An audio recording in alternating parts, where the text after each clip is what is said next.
Hello, and thank you so much for joining us for another true tale from the Tell Me a Story series presented by Open Door Theater. Please enjoy this story written and read by Tom Tursich. I'm Tom Tursich, and I'd like to tell you a story. A dictionary defines a hero as someone who, does heroic things. That sounds reasonable. And we definitely need heroes. I need heroes in my life. Our world, our country definitely needs heroes.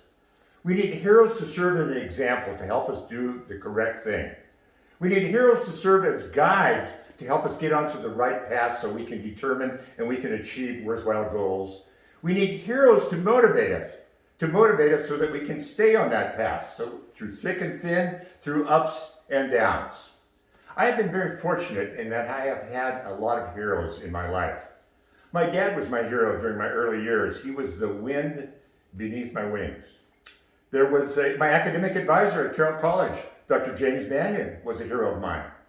I have had several heroes during my business career, and they have helped me attain and do the best that I can with the skills and the talents that I have. Today we're going to be able to hear about another hero of mine, a hero that I'm linked to not through blood, but through marriage. And we can examine his story as we determine and as we see some of the heroic things that he does. When you think that hope is gone, look inside you and be strong, and you'll finally see the truth.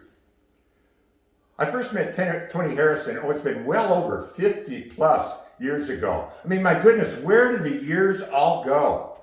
I knew that I would eventually get old. I just thought it would take a little bit longer.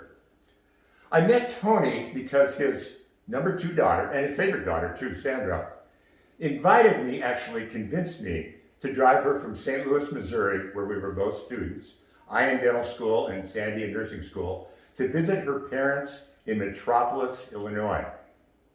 No, Metropolis is not where Superman lives, but maybe he did live there in the past because there is a statue in his honor in the city center. Now, I don't know how all of you feel about meeting the parents of someone that you are dating. I'm always nervous, a little anxious. What if they reject me? What if they don't like me? What if they say that I'm not good enough for their daughter? But I needn't have worried when I met Tony Harrison, especially as soon as he found out that I was a Montana man. You see, Tony was living in the lower Midwest. Some refer to it as the armpit of the nation. I certainly don't do that. But he had actually been born and raised in western South Dakota, a kissing cousin to Montana. He had a mother, he had a stepfather, he had a brother and 2 sisters who lived in Montana. And periodically their family took a little excursion or a little trip up to Montana and to the Big Sky country, and he loved Montana. Then to top it off, he found that I was a great white hunter. You see, I trekked the hills, the valleys, the mountains, searching for deer and elk and all kinds of wild game. And you see, at that time, Tony's big dream, was to take a guided hunting trip to Montana. And at that moment, I looked like an excellent candidate for that particular task. Actually, our second meeting with Tony and me, was about a year later, and that was at the wedding of myself to his number 2 daughter and favorite daughter, Sandra Lee. And actually, that was a good experience too. But unfortunately, our relationship went downhill from there. Oh, there are several reasons for it. We just were not the same type of personalities. Then I moved way up to Montana, away from the Midwest, and I was not really tuned in to taking my valuable vacation time and visiting relatives way down in the lower Midwest. That was a problem. That was probably on me too. And then I committed a mortal sin in Tony's eyes. You see, I stopped hunting. I know it's almost embarrassing to think that here's a real Montana man who doesn't hunt anymore. But you see, I had way too many hobbies at that particular time. I played handball 4 or 5 times a week. I played tennis. I started taking up a little bit of golf. I skied, I hiked, I backpacked, I hunted, I fished, I did so many things. In fact, I was away on a hunting trip when my second child, Nicole, was about ready to be born. Relax, folks. I made it back that evening for the actual birth of the child, so no problem. But I actually had to take stock at that time, and I had to realize I could not do everything. I couldn't do all of these activities. I couldn't develop a dental practice. I couldn't raise a family. I would have lost everything. I would have probably lost my marriage. So I had to make some changes, and some things were dropped. Hunting was one of them. But Tony never forgave me for that. Probably the main reason that Tony and I didn't get along real well, though, is the fact that because of negative experiences in school, I was almost a total teetotaler.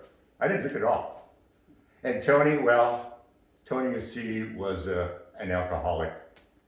Tony drank all the time. It was almost hilarious to see. He would come up with all kinds of alcoholic concoctions that he would try to encourage myself and his daughter Sandy to drink with him. He wanted somebody to drink with him, but we never caught on to that. Then it was interesting when he would come up, when the family would come up to visit us in Montana, and he would keep a bottle out in the garage. And periodically we would feel the need, and he would just kind of amble across the kitchen floor, open the door, go tiptoe down the steps, grab his bottle, take a couple of nips out of that bottle, then come back up the steps into the kitchen. And of course, who was looking at him when he peered back into the kitchen? I was looking at him with a rather disapproving look. So there were some problems at the start. But it's an interesting thing about the slings and arrows of outrageous fortune called life, in that they tend to mellow you out. They mellowed me out. They mellowed Tony out. And you tend to look at, instead of looking at the negative aspects of individuals, you look at their very positive aspects, and you see Tony Harrison had a lot of positive aspects. He was a very ambitious man.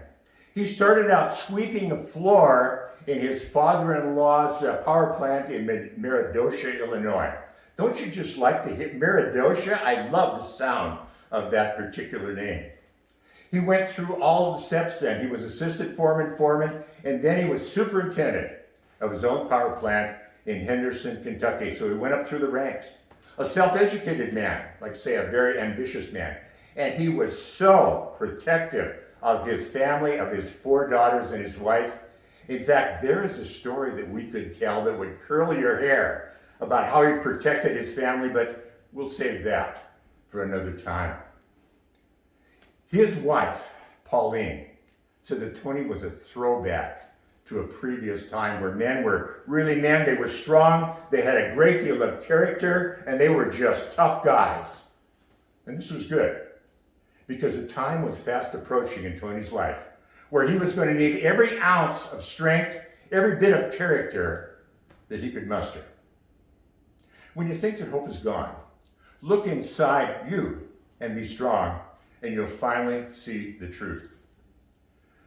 The difficult, challenging time for Tony occurred when he retired from being a superintendent of a power plant in Kentucky.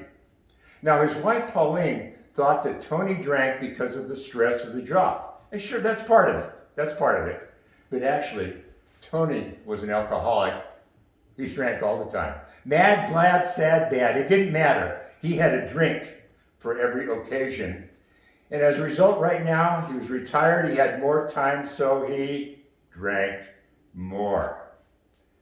His wife, Pauline, had it, well, probably up to about here. And she decided that they would get a divorce. 40 plus years of marriage. I think it was 46 years of marriage. And she decided to get a divorce from her husband, from Tony. About that same time, Tony realized a dream of his. You see, he had attained a goal. He was to take a guided hunting trip to Montana. No, not with me. Never got back into hunting. But with some other relatives in the eastern part of the state of Montana. And Tony was kind of excited as a result of that. He was going around his house. He was collecting all of his gear, all of his camping stuff, all of his guns. And he had guns. You should have seen the guns that he had. His wife came up to him at that time when he was collecting all of his gear. And she said, Tony, you better take care of everything.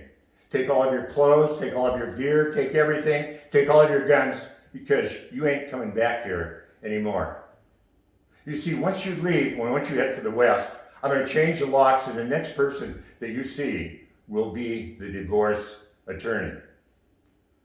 So Tony headed west for what should have been an exciting and adventurous trip, but he headed west with a heavy heart because he realized that he was going to miss, he was going to lose things that mattered so much to him.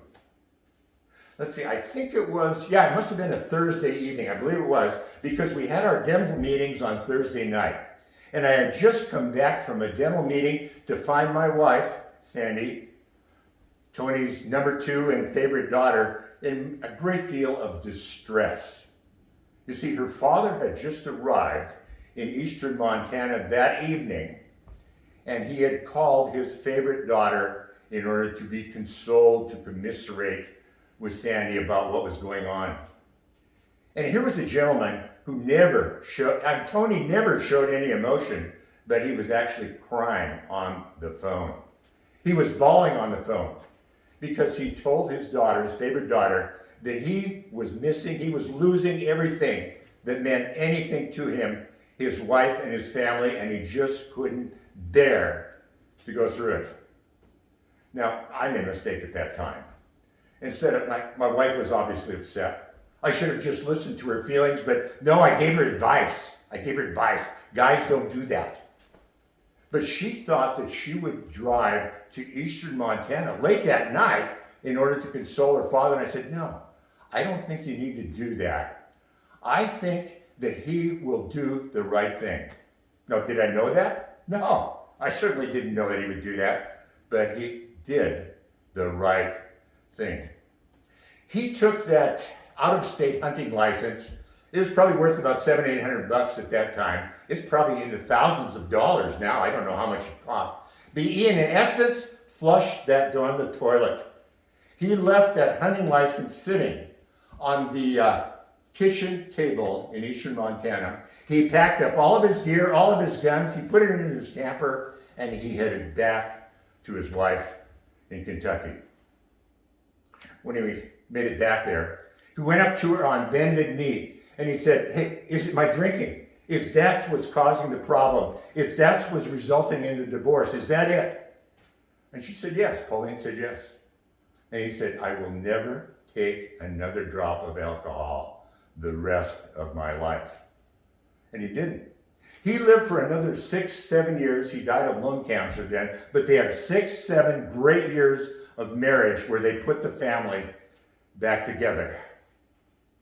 I think it was, maybe it was 6, 8, 10 months later, maybe a year later, that Tony and his wife Pauline were visiting us in Montana, and I had the opportunity to spend some alone time with Tony. Again, we didn't get along all that well. We were different personalities, but I mentioned to Tony, I said, what you did, just amazes me. I have so much respect for you for the fact that you gave up. Here was something that, a habit that you had developed from your early years, and you gave up that habit to keep together your family, your marriage. I just admire that so much. And you know what Tony said? In all of his humility, he said, well, aw shucks, I just did the right thing. Whoa. Can you imagine that? Can you imagine a world where everybody says, hey, yeah, I will just do the right thing? It would sure be a much better world. And this is a real hard one for me, knowing Tony, but to imagine the fact that he's probably up there right now, looking down on us and listening to us. And he's all dressed in white. Ooh, that's kind of tough. With angel's wings and then a little halo. That's kind of tough for Tony. But I can imagine him up there, and I can imagine him listening to us and saying, aw shucks, I just did the right thing. Then a hero comes along with the strength to carry on, and casting fear aside, then you can't survive. For when you think that hope is gone, look inside you and be strong, and you'll finally see the truth that a hero can lie in you.